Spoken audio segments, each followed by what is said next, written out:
Ladies and gentlemen, if I could have your attention, please. Thank you. Delighted to see all of you here in the Commons. This is one of the larger events that we have had post-COVID. It is part of our ongoing series of public outreach from the Baker Institute. I want to pay special thanks to those from the Baker Institute Roundtable who are here today. If I could ask you all to stand, please, for common recognition.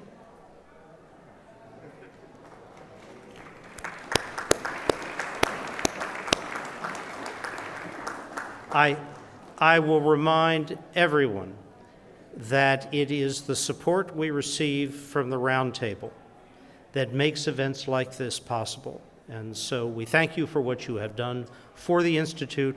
We look for your continuing support. This afternoon, we have an exceptional guest who will join me in a dialogue.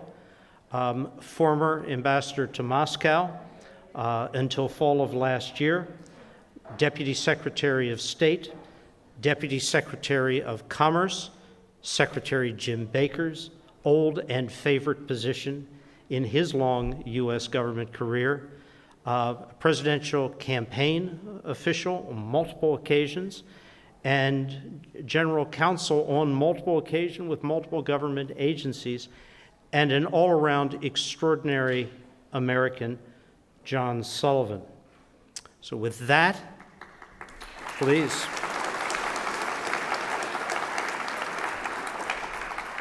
With that, we're going to have a bit of a dialogue.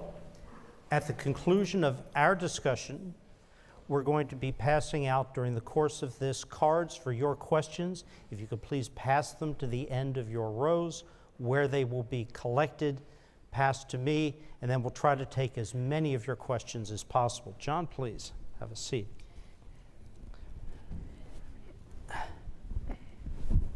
John, I know you speak to a great many groups, and the question, I'm sure, is asked of you on every occasion, so I'm going to do the same.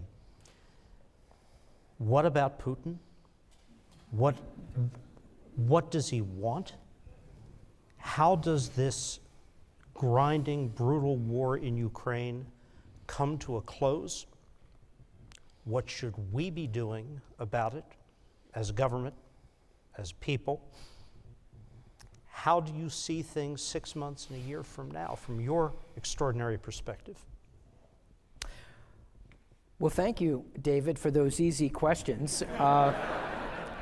First, let me say it's a great honor to be here with my dear friend, former colleague for years at the State Department, Ambassador Satterfield. And by the way, I'm not avoiding your questions, and I've remembered them all. You can spin this only so far before you have to respond. But I also want to make a comment about the namesake of this institute, Secretary Baker, and I can say this because I believe the Secretary is not here. I had the privilege of having dinner with him last night, and I thought it was too unseemly and to be too much of a fanboy to tell him how much I've admired and tried to emulate him over the course of my career. He reminded me that he had started his career in government, as Ambassador Satterfield said, as the number 2 official at the Commerce Department. Back then it was called the Undersecretary of Commerce. It's now the Deputy Secretary of Commerce. I started my legal career 38 years ago when he was transitioning from being White House Chief of Staff to Secretary of the Treasury. I was in his presence. I never spoke to him, but I did try to model my behavior as a lawyer, as a public servant, after him and the example he set. I still do. And the one thing I did have the courage to say to him last night was that includes wearing bright green ties, which he had a habit of wearing. If you've seen his portrait, the official portrait that hangs in the Department of State, and there's a copy here at the Institute, he used to wear these power green ties, and I told him I was going to wear mine today. I have a number. of them. I also mentioned that I tried to emulate, at least for a time, President Reagan, and I bought a brown suit. You remember Reagan used to wear brown suits? And I wore it once, and my wife looked at it and said, you know, Reagan looked good in a brown suit. You, not so much, but I still got to keep the green tie. So it's just such a thrill for me to be here at the Baker Institute and talk to you about, with Ambassador Satterfield, about this enormous problem that the world has with the Russian Federation and the aggressive war that Vladimir Putin launched on February 24th, 2022. I was the ambassador in Moscow when it happened. I got a call at 3 o'clock in the morning on Thursday the 24th from our defense attaché, Admiral Phil Yu, telling me that Russian troops had crossed the border, missiles had crossed the border, aircrafts, helicopters, etc. This was the culmination of a decades-long imperial ambition of President Putin. He has been talking about this for decades. We in the West, particularly in the United States, don't often pay attention and absorb what someone like Vladimir Putin says. We take it with a grain of salt, posturing and so forth. He's not posturing on this. This, as he's demonstrated on February 24th of last year, he pushed all his chips into the center of the table, launching this aggressive war against Ukraine without provocation, and I'm happy to talk to you about that. And the rationale that President Putin and his government have offered, that Ukraine is this crazy government run by a gang of Nazis who've been threatening Russia. We're going to invade Russia. We're developing a nuclear weapon. We're developing biological weapons with the United States support to use against Russia. It is crazy to say the least. It was done, an aggressive war waged without provocation, which alone should be sufficient for international condemnation.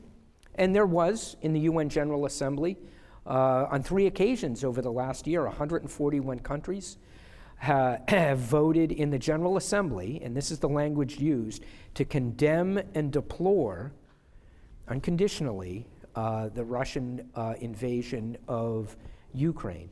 But more than half, the majority of the countries that voted for those propositions have done nothing to oppose what the Russians have done. And here's what concerns me the most. It's not simply that the Russians have waged an aggressive war on the continent of Europe, in the heart of Europe, for the first time in almost 80 years. They've done it in such a brutal, inhumane way. And things that we talk about now, that we talk about in polite society as if it's normal, emptying the Russian, not completely emptying, but taking tens of thousands of prisoners from Russian prisons, putting them in uniform and sending them to the front lines? Tell me a group in any country that is least likely to abide by the rule of law and the law of armed conflict and not engage in war crimes. I'd have to say it would be the prison population of any country, which by definition doesn't follow rules and laws. To put them in uniform in the name of the Russian Federation, send them in human wave attacks against entrenched Ukrainian opposition.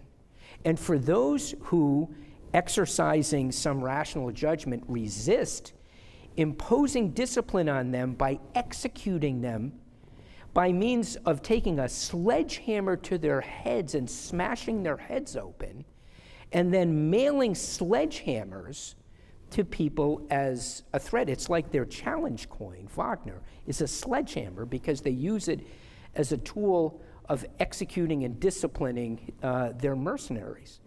This level of brutality, targeting civilian infrastructure, targeting hospitals, schools, to terrorize the population, and then the more basic war crimes that we've seen, massacres in Bucha, in Mariupol, what the crime that President Putin has been charged with by the ICC, taking 16,000 at least by the Ukrainian estimates, children from Ukraine and bringing them to Russia, separating them, many of them, for their parents. This level of brutality, why, at a minimum, those 141 countries that voted in the General Assembly for that proposition that I said, to deplore and condemn, which is absolutely right, this special military operation, why more isn't being done? It's in part a failure of U.S. diplomacy. People aren't listening to us in a lot of capitals outside of Europe and some of our allies and partners in the Pacific. But to get back to specifically to your questions, David, President Putin is not looking for an off-ramp. I said this to Secretary Blinken more than a year ago at this point. If we want a highway analogy or a turnpike analogy, he's not looking for an off-ramp. He might take the Vladimir Vladimirovich rest area, rest and regroup and refit, but he is not going to back down from this imperial ambition that he's had for decades, and not just him, it's not personal to him. This is something that there are a large number of Russian nationalists, who are fully supportive of this special military operation. I'll give you one more example, just the most recent, and there are a lot I can cite. The Russian Foreign Ministry and President Putin just released recently, within the last week, they call it their concept of foreign policy, the Russian foreign policy concept. And they introduced very early on into the document that Russia isn't just a nation state. Russia is a state civilization. This is how Putin imagines Russia. Russia is a Eurasian landmass, a Eurasian people who are special. And his civilization is what he is defending, seeking to expand. When do we ever refer to the United States as a civilization? In fact, we're a plural democracy. Putin refers to the Russian Federation now as a civilization, and this is a battle of his civilization against what they call a collective West, which is, the other terms they use are the United States and all of its vassals. The first time when I arrived in Moscow, I was there for almost 3 years. The first time one of my Russian interlocutors at the MFA referred to our allies as vassals, I had to think, the last time I'd ever heard anyone use the term vassal was when Jethro on the Beverly Hillbillies thought he was a member of King Arthur's court and he wanted Uncle Jed to get him some vassals. I said, you're talking about, for example, France? Is Charles de Gaulle spinning in his grave now that the French are U.S. vassals? That would be news to a lot of American presidents. I can talk forever on this subject. I will stop. He is not stopping. He is full speed ahead. That is the only speed he knows. There is no reverse. There is no negotiation. It is only if he feels threatened in losing territory, threatened in his imperial ambition, that he would consider a negotiation, and only then as a rest area, not as an off-ramp. Well, John, you've been very blunt on this, but I'll take your last comment about only if he feels threatened. A great deal of the concern in Washington, in other international capitals that are part of the NATO alliance, the coalition, supporting Ukraine, is about escalation and the risk that if Putin is truly cornered, if the war is taken to Russia, in quote marks, that Putin will escalate in a manner, and of course unsaid, sometimes said, is in a nuclear or tactical nuclear fashion, and that is a risk which has to color any decision-making process. What's your thought on the potential for that kind of escalation beyond what he's already done? So the nuclear rhetoric, as I have described it as ambassador, in Moscow, the nuclear blackmail that he tries, is of a piece with Russian negotiating style. It is to punch as hard and as aggressively, to push the adversary back, to scare, to threaten, to rattle them. What has he got to scare us with? His conventional military force. The person who actually brought me into the last administration, the first Secretary of Defense in the last administration, Secretary of Defense Marine General Jim Mattis, once told me that the Russian conventional military, even then, nothing scares Jim Mattis, right? Nothing keeps him up at night. His famous quote when asked by a reporter, Mr. Secretary, what keeps you up at night? And he said, nothing, I keep other people up at night. His assessment of the conventional Russian military 5 or 6 years ago was such that it wasn't a major concern of his. The Russian nuclear arsenal, though, is a different story. We don't know how many non-strategic nuclear weapons, despite all of the arms control negotiations that we've had over decades, we don't know, and the Russians won't answer, how many non-strategic nuclear weapons the Russian Federation has. We tell the Russians, and by the way, the number of non-strategic nuclear weapons that the United States has is puny, and not saying that we need more, but it's very small. We don't know. It's in the thousands, and it's woven into their military doctrine. Again, and they make their doctrine public as a threat. Whether they would actually follow through on that threat, and I had a conversation with a group of historians at Yale last week, and I've spoken to senior analysts in our intelligence community, and I agree with the conclusion of everyone I've spoken to that the risk that he would run for deploying, using a tactical nuclear weapon in this environment is so high. The hostile reaction in Beijing and in Delhi, for example, and across the world, if he were to use a tactical nuclear weapon, would be such that there isn't a strategic value to him. And there also isn't even a tactical value on the battlefield, a situation where he could actually use a tactical nuclear weapon. And by the way, if there were that tactical situation presented, he would be using a tactical nuclear weapon on territory that he himself now considers part of the Russian Federation. So I think the chances, if I had to offer my assessment, are fleeting that he could possibly use it. But he, at every opportunity, will use nuclear weapons, hints of nuclear weapons, nuclear war, to his negotiating advantage and posturing against the United States, against our allies and partners, and across the world. And it happened, I can't tell you how often it happened to me in engaging with the Russian Foreign Ministry. I would be having a conversation with a deputy foreign minister or another government minister or a Kremlin official, and would be talking about the situation in Ukraine. This is before the war, including years before the re-invasion, as we were saying last year, because their original invasion was in 2014-15 of Ukrainian territory. But we'd be having a conversation about Ukraine, and very specific conversation about the so-called Minsk agreements, which were agreed to back in 2014-15 to try to stop the fighting then. It stopped the major escalation of armed conflict, but there was still violence continuing in the Donbass. But we'll be having a conversation about technical details of these so-called Minsk agreements. There were actually 3 of them.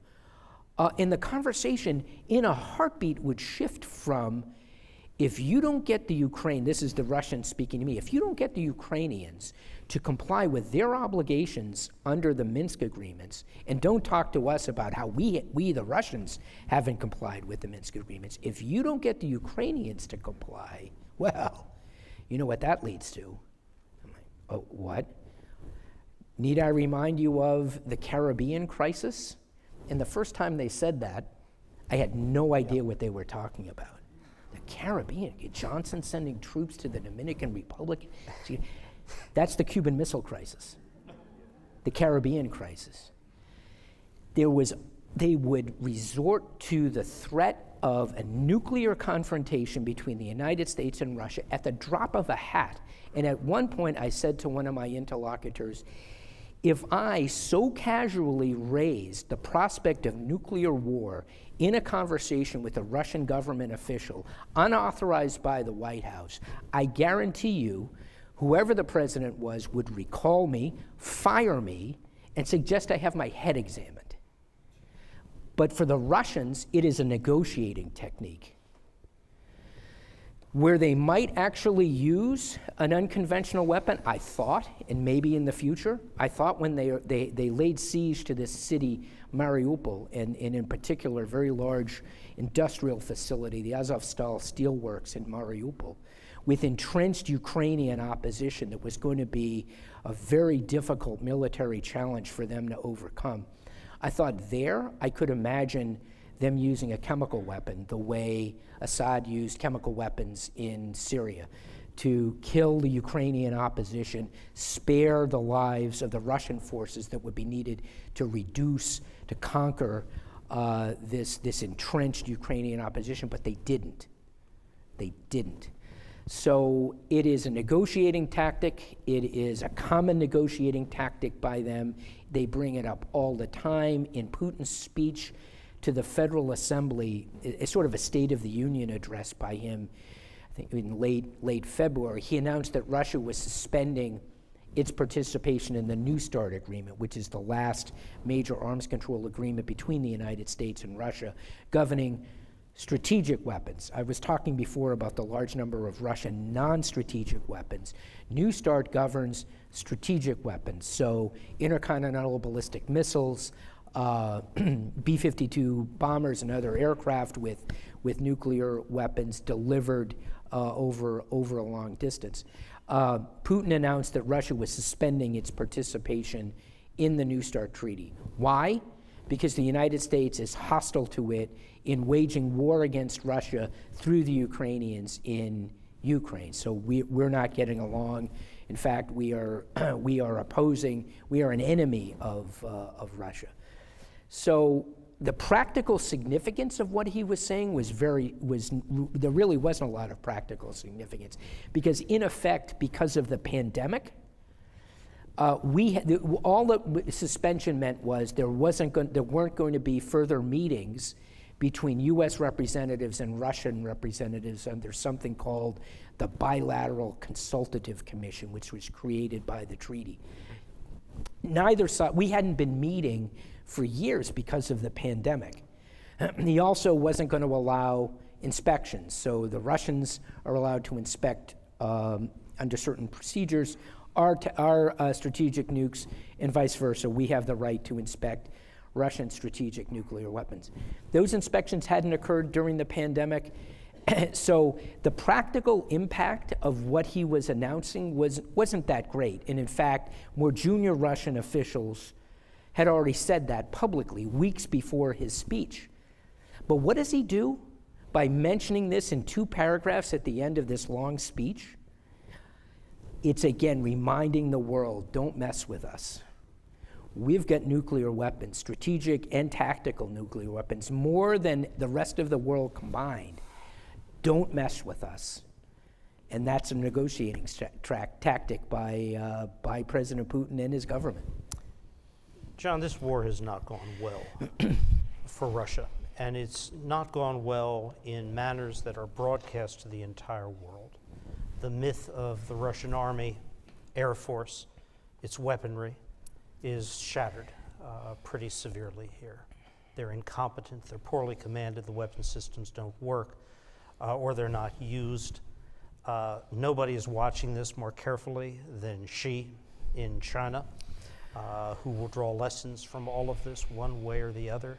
But if we look inside Moscow, some is very opaque to most of us. What are the constraints on Putin? How does he manage in the face of these highly visible setbacks to retain the support of the oligarchs, of the circles that allow him to continue with this war? Well, I've seen a progression from the start of the special military operation on February 24th to today, on how Putin and his government in the Kremlin explain what's happening. For the first several months, for much of my tenure as ambassador, you wouldn't know it based on the news out of Ukraine, but the special military operation went exactly according to plan. That's what they told the Russian people. The fact that their Black Sea flagship was now had gone down to Davy Jones's locker in the Black Sea, courtesy of a sort of jerry-rigged Ukrainian Harpoon missile, that wasn't acknowledged. The notion that their soldiers had launched the Blitzkrieg South from Belarus to Kyiv through the Chernobyl exclusion zone, which, as you recall, in the spring of '86, the Chernobyl nuclear disaster, which irradiated a huge region on the Belarus-Ukraine border. The fact that they send, and it's not funny, I chuckle only because I said to our chairman, General Mark Milley, can you imagine what would happen to you, Mr. Chairman, if you had troops that you ordered to entrench in the Chernobyl exclusion zone, dig up irradiated soil, and expose large numbers of your troops to radiation that caused radiation poisoning on a wide scale among the troops that were ordered to entrench in the Chernobyl exclusion zone? Just an example of the wild incompetence of how this special military operation was undertaken, was planned and executed. But the Russian people, they never hear this. And so my question to our leadership, to our the joint staff at the Pentagon was, what I couldn't figure out is, how do you improve? How do you prevent disasters like this from happening in the future if you don't acknowledge that they happened in the first place? And there isn't a good explanation.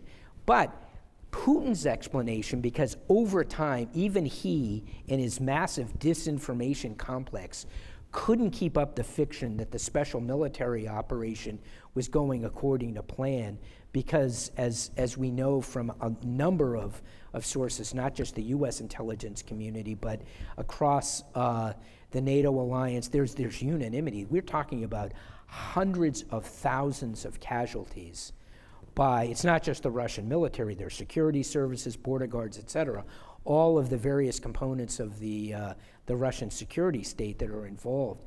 He couldn't maintain that fiction, that it was going according to plan. I left in September of last year, and by the summer, the rationale then became, we're not fighting Ukraine. We're fighting not just the United States, but the United States and all of its NATO vassals. Can you imagine how heroic we Russia, standing up to the decadent West, which is now, in their view, in the Russian view, in Putin's view, we initiated the war against Russia in Ukraine to start the demolition of the Russian Federation. Our goal is to break the Russian Federation apart.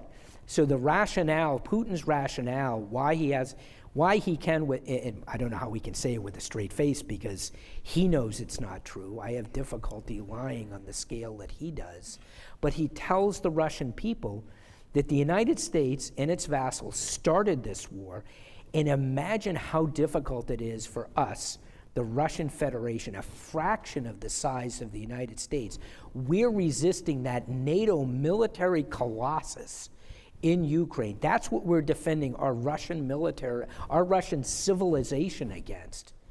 So we're not fumbling in trying to conquer this a country the third the size of the Russian Federation in Ukraine. We are succeeding beyond expectations in stymieing the United States and its vassals' effort to conquer Russia. And that's also when the hostility toward our embassy in Moscow ratcheted up. Lucky for me, I was leaving at the time. My successor is inheriting that. You may have seen press reports. She presented in a formal ceremony at the Kremlin, I believe it was yesterday, her credentials along with 16 other ambassadors. And Putin basically said in a shorter way what I just said, which is the United States started this war. This is Putin speaking to a group of ambassadors that includes my successor, Ambassador Lynn Tracy, our former ambassador to Armenia. And he just said what I said, that the United States has started this war. In fact, we started this war years ago by sponsoring a coup in Ukraine, which led to this Nazi cabal that took over Ukraine and the Ukrainian government. And he repeats it often enough, and it's then relayed through a megaphone through the Russian disinformation system, the organs of state media, and that's all most Russian people hear. Is he challenged? Is he threatened by the circle around him at this point at all? At all, yes. It's, the dynamic that we've witnessed in the last, and you have a lot of experience with this, Ambassador, I know, integrating Wagner, I mentioned Wagner before, the Wagner mercenaries into the special military operation, funneling the prisoners with, ultimately, if they survived, the so-called meat grinder in Bakhmut and elsewhere in Ukraine, get a presidential pardon signed by Putin if they survive that service. And they get sent back, the axe murderer gets sent back to his hometown with a presidential pardon and an endorsement by Putin, to the chagrin and the horror of his neighbors who remember, that's Ivan. Point in the future, a possibility, and maybe not this year, a possibility for a frozen conflict. There have been suggestions that it could be like the situation on the Korean Peninsula, the Korean War, that police action has never been formally resolved with a treaty. But the analogy that I would point you to is, and it's on a much smaller scale, but there are some similarities, is Belfast. Anybody who thinks that the Ukrainians and the Russians are going to put this behind them with a peace treaty, that's not happening. Just as the Protestants and the Catholics are still killing each other in Ulster, in Belfast, not in the spectacular way they were with large public, large bombings, killing lots of innocent people, but there are still assassinations, robberies, etc. There's going to be no forgive and forget in Ukraine over this. And that's what limits, Zelensky himself has said he won't surrender Ukrainian territory for some phony peace, temporary ceasefire with the Russians. This is from his perspective. But even if he did, the Ukrainian people, the vast majority, aren't going to go along with it. After what the Russians have done, the brutality with which they've waged this war, they are not going to forget. There's going to be violence, and we see this violence now being brought to the streets of St. Petersburg, where there was an assassination of a very prominent and bloodthirsty guy who was also a bank robber, spent some time in prison for bank robbery. He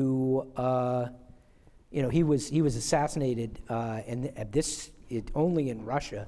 He's at an event at a crowd about this size, talking about, he's from the Donbass, talking about the war which he supports. In fact, he is in favor of the mass slaughter of Ukrainians who resist the special military operation. And someone gets up to present him, if you haven't seen the news reports, a statue that is a statue of him, and presents it to him, and it's on video. And the statue has a bomb in it, and he gets blown up. And that's an assassination he was reviled by the Ukrainians. This guy was a Ukrainian from the Donbass, had fought in the militias back in 2014-15, was now somebody who was in Moscow, in St. Petersburg, had access to Putin, was a very prominent blogger, commentator, and so forth, reviled by the Ukrainians, and he got whacked. There are going to be a lot of people whacked into the future. No matter what the governments do, there are going to be scores to be settled from this that's going to make my homeland, my grandparents came from Ireland, makes that violence pale in comparison.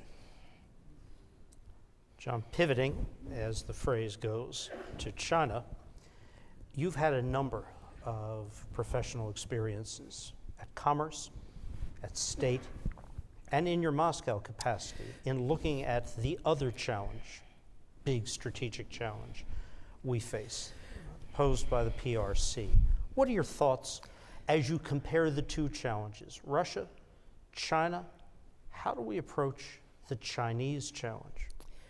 Well, I mean, what you've seen in the press, and I can vouch for this, is that the thinking of the U.S. government has shifted fairly dramatically over the last, starting in the Trump administration under the leadership of Secretary Pompeo and continuing into this administration. And the usual phraseology is China is the generational challenge competitor to the United States. I'd say adversary, but I can't tell. I'm a part-time partner at a law firm that represents clients that do business in China. So please don't tell all my law firm's clients who are doing business in China that I describe China that way. But which gets to the point I wanted to make about a change over time. You mentioned my service at as Deputy Secretary of Commerce in the George W. Bush administration, when the Secretary of the Treasury, then Secretary of the Treasury, Henry Paulson, was very bullish on U.S.-China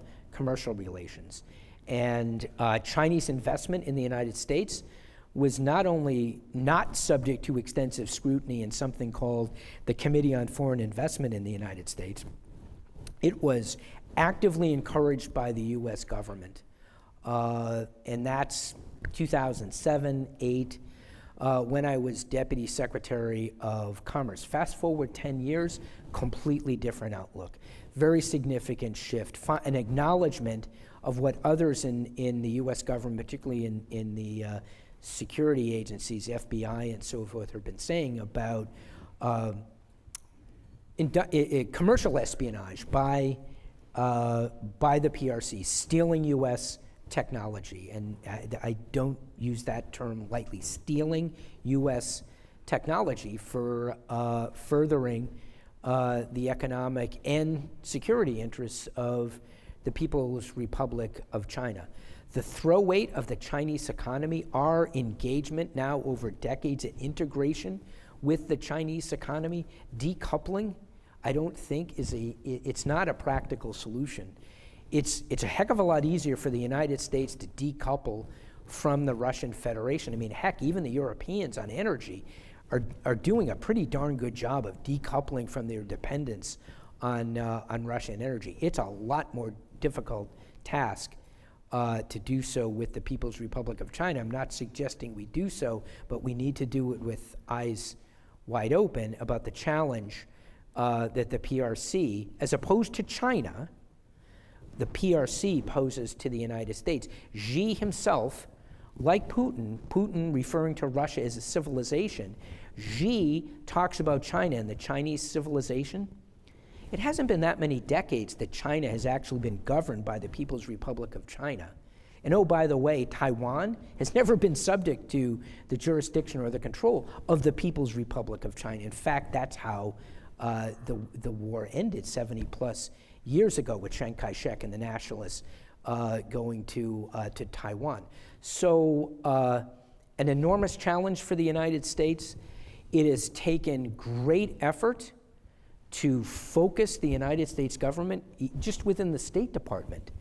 And I say this, I'll just conclude with this example. When we were serving together and Secretary Pompeo was the Secretary of State, he undertook to get the State Department to come to, at least on a department-wide basis, a common understanding of the Chinese challenge, the PRC challenge, and how we were going to respond to it. Because every part of the State Department, every bureau, regional, functional, you name it, had China issues, but it was completely atomized. Everybody was off doing their own thing. And trying to get the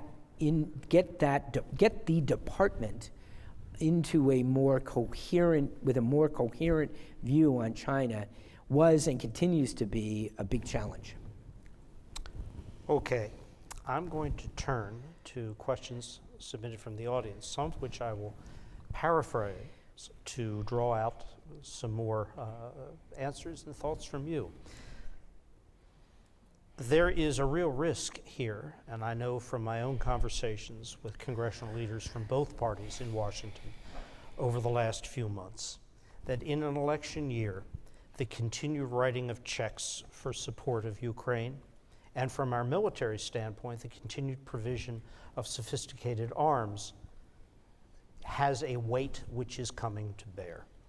I use an interesting fun fact. The total amount of non-military kit financial support we have provided to the Ukraine since the beginning of this conflict through the end of last year, which is about $53 billion, is 2/3 the sum that Americans spent on downloaded video game content last year. But that number is lost when you're a representative or a senator and your constituents want to know why that money hasn't been spent on your home state, on your district, on your decrepit infrastructure. We don't have that problem here in Harris County, but other places, I'm told, in the United States do. So the issue here is, are we running against a different political clock than Putin's campaign clock is running on? Well, of course, he runs for re-election in 2024, as we expect. I expect President Biden will. There will be a presidential election. We have to have a presidential election in 2024. The Russian Federation, not so much. Right now, they're planning to have a presidential election in 2024. In fact, there was speculation that Putin would declare martial law because of the special military operation and how, I would say, how badly it's failed. He would say how the United States has thrown everything it has against us in Ukraine. Declare martial law, no election. That's not likely, but it's possible. What he wants is, and in fact, there's been reporting on this about meetings at the Kremlin setting, what percentage he will win by, with what percentage of the population will actually vote. And working to those numbers, how they do that. But to your question, David, look, Putin's counting on this. He is counting on his ability, the Russian ability, to absorb pain, endure suffering, sacrifice what they need for what they call their historic land, which is Ukraine, which the Ukrainians don't agree with that assessment. And that we in the West, we, the United States, and our vassals, it's not just the West, it's Japan, it's South Korea, it's Australia, it's New Zealand, that we will not be able to maintain the support we've given to Ukraine. And without that, the Ukrainians will not be able to resist even the incompetent and badly led Russian conventional military, and it won't be necessary for Putin, for example, to use a nuclear weapon. He's counting on that. When I talk to leaders, particularly in Congress, about this, I try to focus on a couple of things. First, we can debate burden sharing among allies, and for example, the amount of money, the amount of resources that, to pick any, one of our vassals, the French Republic, how much of the French actually spent either in euros or in military equipment. It's a tiny fraction of what the United States has contributed. So I think burden sharing among allies, a common theme in the Trump administration continuing into this administration, is a valid point. But what we can't lose sight of is what we are opposing. What we're opposing in the Putin-led, Kremlin-led Russian Federation, and the risk that it poses to the United States, to all the countries that believe with us in the values that we have, in freedom and democracy. And it, in the cynical world in which we live, people don't talk about that anymore. But it's why my father's generation, my father and his brother, who were Navy combat vets from World War II, why we went to war in 1941 and 42. Hitler, several days after Pearl Harbor, declares war on the United States. For over 2 years, he'd been waging an aggressive war in Europe. The United States was not participating in it. And the comparison I like to make, because President Putin always likes to draw historical comparisons to what they call the Great Patriotic War, the great victory, as he conceives it, of the Red Army over Nazi Germany. No contribution by the United States and our vassals, and don't talk to them about whatever it was, that hullabaloo in the Pacific that you were involved with. Don't talk to us about that. We, the Red Army, we, Russia, and he equates Russia with the Soviet Union. Again, not a fair thing to do historically, but we saved civilization, and we're going to do it again, our Russian civilization. And our Russian civilization includes these historic lands in Ukraine. Here's my World War II analogy for you. September 1st, 1939, Adolf Hitler wages an aggressive war against Poland. Why? And think about the comparisons to the present day. Why? What's his rationale? Germany hadn't lost a war 20 years before. There was a great stab in the back in Berlin. The German army had never been defeated. The home front let us down. We, Germany, didn't lose. And then in this grossly unfair peace settlement at Versailles, we have enormous, huge debt imposed on us for war reparations, and also an admission by us, war guilt.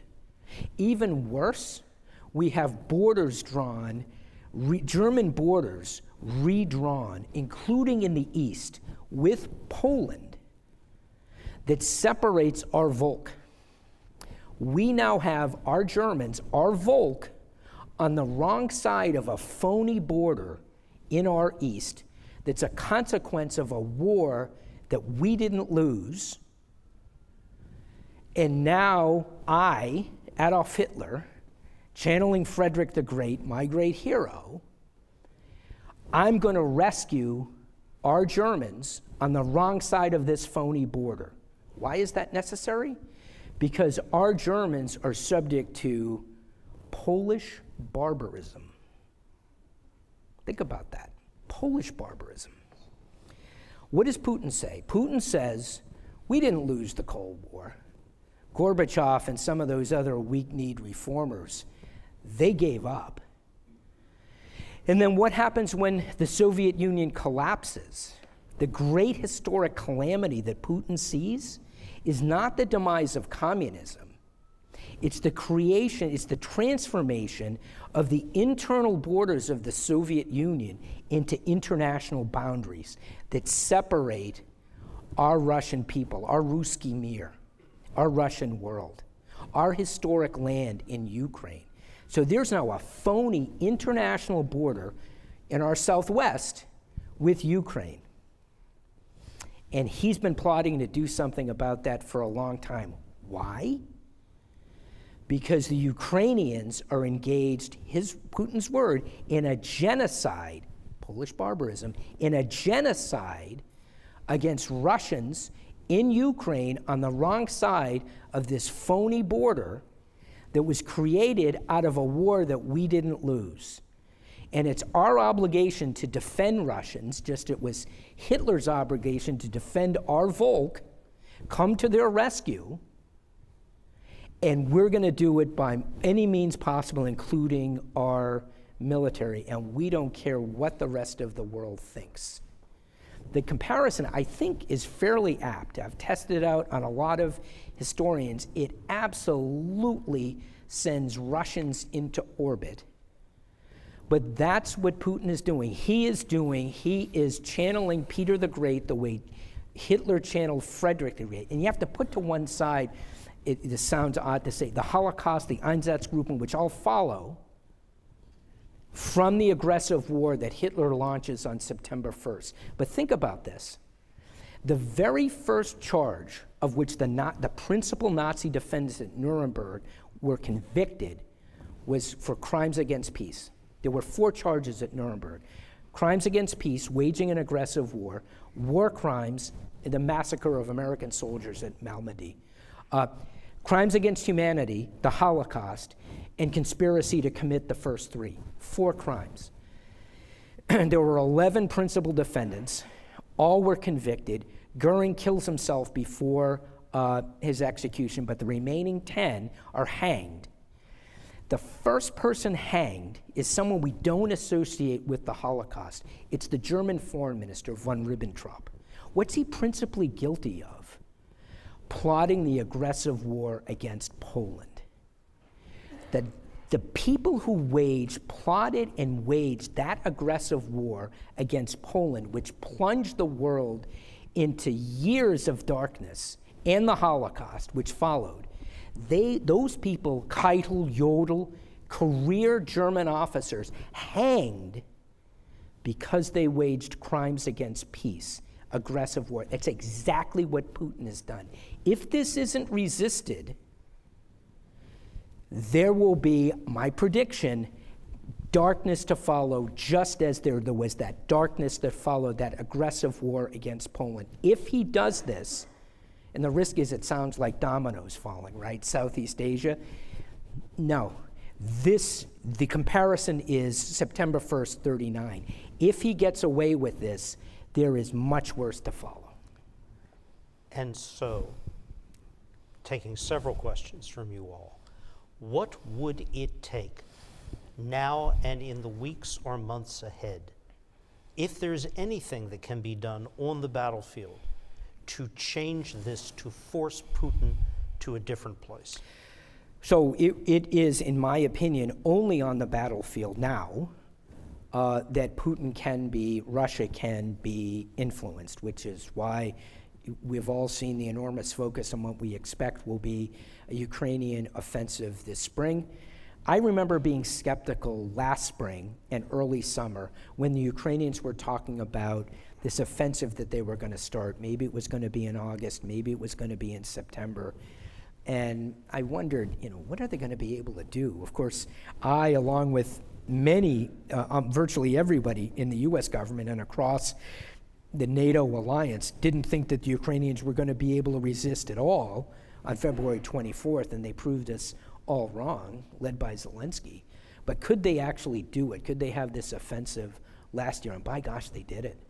The offensive, pushing out from Kharkiv and then eventually recapturing Kherson, which was a big loss for Putin, symbolic loss for Putin.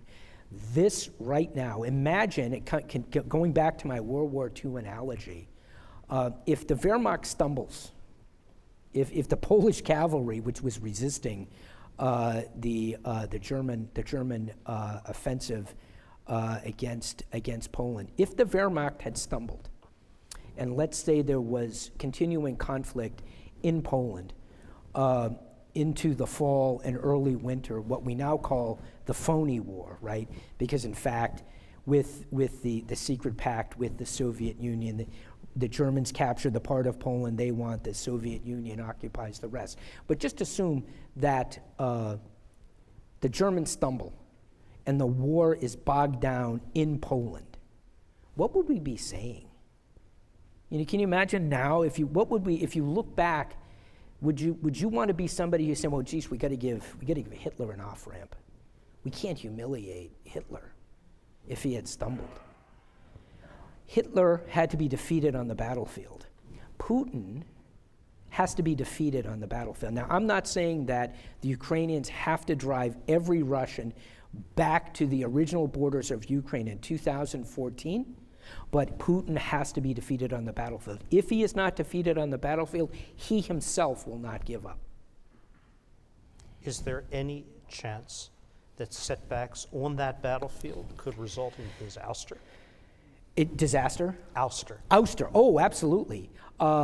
It's possible, particularly if we extend the battlefield to Crimea. It's conceivable, and Secretary Blinken has said this, that Crimea, as much as the argument I've made why I don't think Putin would use a nuclear weapon, there's some thinking that if he lost Crimea or was threatened with losing Crimea, that might be a red line. I'm skeptical for the reasons that I don't think he would use a nuclear weapon. So Crimea, it seems to me, at least as I've looked at this, is really a key. It's a key for Putin because it is the gift to the Russian Empire of Catherine the Great. I mean, this is, from Putin's perspective, what he has restored. His legacy, as he views it, is restoring the Russian Empire, and that restoring Crimea to Russia, which one of those misguided communists, Khrushchev, gave to Ukraine. So that's significant, hugely significant for him. It's hugely significant for Zelensky for a somewhat different reason. The Russian military campaign, the special military operation, depends in large part, particularly in the south, on their ability to stage out of Crimea. If they lose their bases, if they lose that staging area, which is what they used to move north to capture Kherson, and they hoped to have moved further west to capture Odessa and the remaining Black Sea coast of Ukraine, if the Ukrainians, to be secure, can't have, it's going to be difficult for Zelensky to accept a huge Russian military that's so threatening to him, and particularly southern Ukraine, on Crimea. So I could imagine, I'm winging it here, I could imagine Zelensky accepting some territorial compromise in the east, probably not where the line is drawn now, moving further east. There are probably parts of Ukraine that many Ukrainians wouldn't want, given the views of some of those Russian-speaking Ukrainians in the east. But Crimea is a real problem that is going to be a huge challenge in resolving this. And one final point on Kherson. We talk about, and I want to make this point, we talk about the failure of the Russian military, and to be sure, the Russian military has stumbled badly. Its reputation has been, has just been crushed by how badly they have conducted the special military operation. But I believe the bigger failure in the special military operation was by the FSB, by the Russian security services. Why? Because the FSB was supposed to render the Ukrainians basically defenseless. Hitler once said at the start of Operation Barbarossa, he said the Soviet Union is a rickety shack. All we have to do is kick the door in and it will collapse. That was what Putin expected. He expected the FSB to have prepared the battle space so that there wouldn't be Ukrainian resistance, effective Ukrainian resistance. I'll give you an example. The FSB, I think, was most successful in southern Ukraine. And why do I say that? What's the evidence? Well, it's where the Russian military really succeeded the most. Why? And Zelensky's complained about this. Bridges that were supposed to be blown up by Ukrainians, by the Ukrainian resistance, weren't blown up. So the Russian military was able to move fast out of Crimea north, capture Kherson. The FSB failed everywhere else. So that's one part. The second part is, having failed, knowing that they weren't being effective, or before the war, knowing, as some of them did, that the Ukrainians were going to resist. This wasn't a rickety shack that was going to collapse once Putin kicked the door in. They couldn't tell President Putin that, because it would be confessing error. We gave you billions, trillions of rubles to render Ukraine defenseless to our military. It's part of their concept of hybrid warfare. It's not just the military, it's the security services, it's their National Guard, Rosguardia. And the FSB was supposed to render Ukraine a weakened target so that the Russian military, really on the cheap, given the number of troops that were involved, compare the number of Russian troops involved in the special military operation to the 1.5 million Germans that were that conducted the German invasion of the Low Countries in France, basically a landmass roughly the size of Ukraine with roughly the same population. Now, more advanced technology today, not a completely apt analogy, but I think from a U.S. military's perspective, the resources that the Russians dedicated to this special military operation, the real, honest-to-goodness Russian military units that were involved, was a fraction of what was necessary. Why?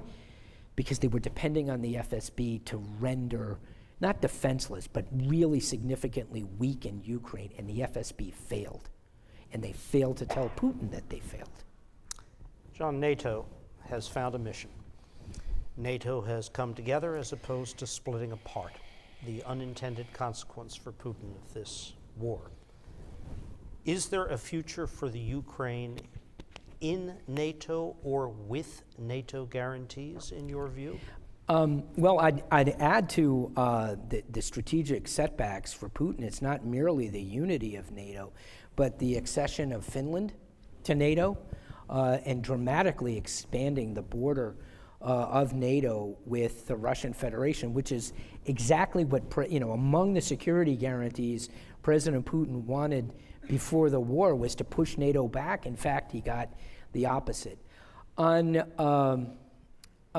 NATO accession to, Ukraine accession to NATO, whether or not it is done formally, the security guarantees that are going to be necessary for any resolution of this war, short of Russian capitulation, which isn't going to happen, is going to require security guarantees to Ukraine that go far beyond the guarantees that were offered in the Budapest Memorandum. For those of you who are familiar with it, in 1994, under which Ukraine surrendered its nuclear weapons to the Russian Federation in return for security assurances from the United States and the Russian Federation. Zelensky's not going to settle for that. So whether it is through NATO accession or security guarantees that are more convincing to President Zelensky and the Ukrainian people, that are ultimately going to have to be backed up by the United States, I don't see how a future peace is possible without that. Very good. John, you've had an extraordinary session here, willingness to answer some very, very hard questions in a situation which continues to be challenging. But I'm going to ask you two more on a bit of a different topic. You were an exceptional Deputy Secretary of State during a period of extraordinary challenge for the U.S. government, for the diplomatic service, and for U.S. interests abroad. Your thoughts on modern diplomacy and how we do that craft, how it can be done better, and what you see as the principal challenges, not today, but coming in the years to come. Yeah, thank you, and you're kind to say that about my service as Deputy Secretary. It was a fantastic job. I think diplomacy, with all I've said about war and the battlefield and the need for battlefield success by Ukraine and pushing back against the Russians, I believe as strongly or maybe more strongly that diplomacy is more essential now than ever. We, the United States, our NATO allies and partners, other countries around the world, can we count on the UN Security Council anymore? Back when Saddam Hussein invaded Kuwait in August of 1990, and the United States started operation with a coalition of 37 other countries, That coalition was authorized by resolutions of the Security Council. So Operation Desert Shield, eventually becoming Desert Storm, the use of military force to expel Iraq, the aggressor, again, comparisons to Putin. Saddam had significant complaints with the Kuwaitis and claimed Kuwait as Iraq's 19th province. Yes. But you can't wage an aggressive war and just, send your tanks into Kuwait City and occupy the country. 33 years ago, the UN Security Council agreed, including the Soviet Union and the PRC voting for these resolutions. Can we count on the Security Council to do that now? No, obviously not. The International Court of Justice, by a vote of 13-2, condemned and deplored the Russian invasion of Ukraine, ordered Russia to stop and withdraw. The two dissenting judges were from Russia and China. So multilateral diplomacy through the multilateral institutions created after the Second World War are not working. But that means we, the United States, are diplomats. Diplomats around the world need to be doubling down on our diplomacy, because it's not as though we can just go up to the UN, go up to Turtle Bay and make the case to the Security Council and have some large international body fairly adjudicate and issue enforceable orders under Chapter 7 of the UN Charter. So diplomacy by the United States is more essential than ever, because it's more difficult than ever, at least after the Second World War, because those institutions that our fathers and grandfathers and grandmothers and mothers created after the war, they're not working anymore. And perhaps the toughest question of all for you, and it's a highly personal one. Oh boy. Are the Bruins going to go all the way? Well, I don't know. Mattis used to advise me that he said I'd make a lot more sense if this was gin rather than water, and it's only water, so I'm sorry to have disappointed you. Let me take a crack on that one. Boy, if they don't, there are going to be a lot of unhappy Bruins fans on Causeway Street and beyond. David and I have had a hockey rivalry because he is a longtime St. Louis Blues fan. They're in kind of a reconstruction internal reflection yes, here right now. Yes, they've had a special hockey operation going on for a little while with their team in St. Louis recently. But yeah, I hope so. But I remember I am a hockey nut, and I remember the Houston Aeros. For those of you who remember the Arrows, so would be great to see NHL hockey return to Houston. We'll have to see. The Stars have got the only game in the Lone Star State now, but I think there may be room for another NHL team here. Very good. John, you have said on some occasions that your uncle, William Sullivan, who was the last U.S. ambassador in Tehran, had an extraordinary, distinguished diplomatic career, was taken hostage in February of '79, the other hostage-taking incident, which was resolved within 24 hours. He and his staff were evacuated. A new embassy crew came in. They were the ones taken hostage for the enduring crisis in November of that year. But Ambassador Sullivan, let me tell you, you are every bit as real and distinguished a diplomat and a public servant as your uncle. Well, you're kind to say. I said in an interview once that my uncle was the real Ambassador Sullivan. People call me Ambassador Sullivan, but he had a 32-year, like Ambassador Satterfield, career diplomat, career senior foreign service officer, like Ambassador Satterfield. They're the real diplomats. I was somebody who had the privilege of serving in a couple of jobs for 6 years, but my uncle served for 32 years in the Foreign Service, 3-time ambassador, and before that he'd been for 4 years, served on a destroyer, the USS Hamilton during the Second World War, was actually has the Hamilton earned battle stars both at Normandy. It was refitted after Normandy at the Boston Naval Shipyard, went through the Panama Canal, earned a battle star at Okinawa, and was one of the lead ships behind the destroyer minesweepers into Tokyo Bay in September of 45. My uncle was on the bridge with the Japanese admiral and a map of Tokyo Bay with the, where the mines were and so forth. So he and his generation were, he was the real Ambassador Sullivan. We beg to differ. Ah. John, thank you so Thank you. much.